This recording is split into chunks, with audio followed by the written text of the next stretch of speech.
হে, আসসালামু আলাইকুম ফ্রেন্ডস, সবাই কেমন আছো?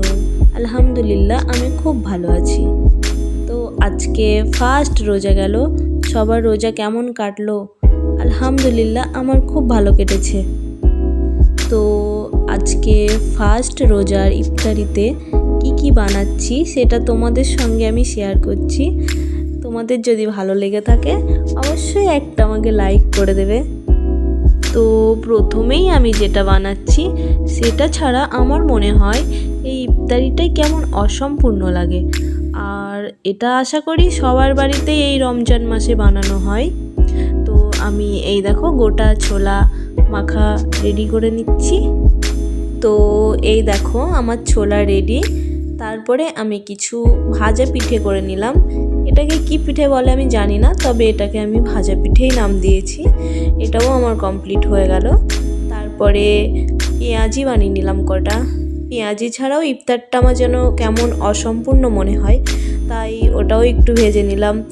আর সারাদিন রোজার পর একটু ঝাল ঝাল কিছু খেতে ইচ্ছা করে, একটু ঝাল ঝাল কিছু না হলে ভালো লাগে না। এই দেখো পেঁয়াজিটাও রেডি করে নিলাম। এই যে আমার ভাজা কমপ্লিট।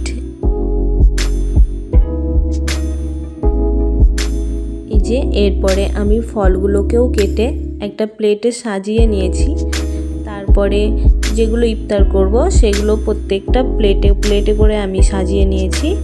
কি বলো তো, আমরা দুটো মানুষ, ওই জন্য আমি বেশি কিছু করিনি। কেননা সারাদিন রোজা থাকার পর খুব বেশি কিছু একটা খাওয়া যায় না, তাতে নষ্ট হবে। ওই জন্য আমি রোজা অবস্থায় যতটুকু পেরেছি সেইটুকুই করেছি। এই যে আমার ইফতারি সাজিয়ে নেওয়া কমপ্লিট। এবার আমি তাড়াতাড়ি করে উজু করে বসবো ইফতারি করতে। এই যে ইফতার করে নামাজ পড়ে আবার চলে এসেছি মুড়ি মাখাতে। কার কার এই নামাজ পড়ার পর মুড়ি মাখানোটা খেতে ভালো লাগে আমাকে অবশ্যই জানাবে। আমার তো খুব ভালো লাগে, তাই আমিও বসে পড়লাম ইফতার করার পর এই মুড়ি মাখানো। এবং সঙ্গে কি 1 কাপ চা না হলে কি ভালো লাগে, তাই 1 কাপ চাও করে নিলাম।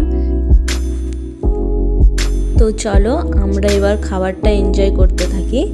আর তোমরা আমার এই ছোট্ট ভিডিওটা দেখে কীরকম লাগলো অবশ্যই কমেন্টে জানাবে। আমি যদিও কোনো দিন করিনি, আজকে ফার্স্ট টাইম করলাম। অবশ্যই জানাতে ভুলবে না কিন্তু। ওকে, টাটা, রমজান মোবারক সবাইকে, বাই।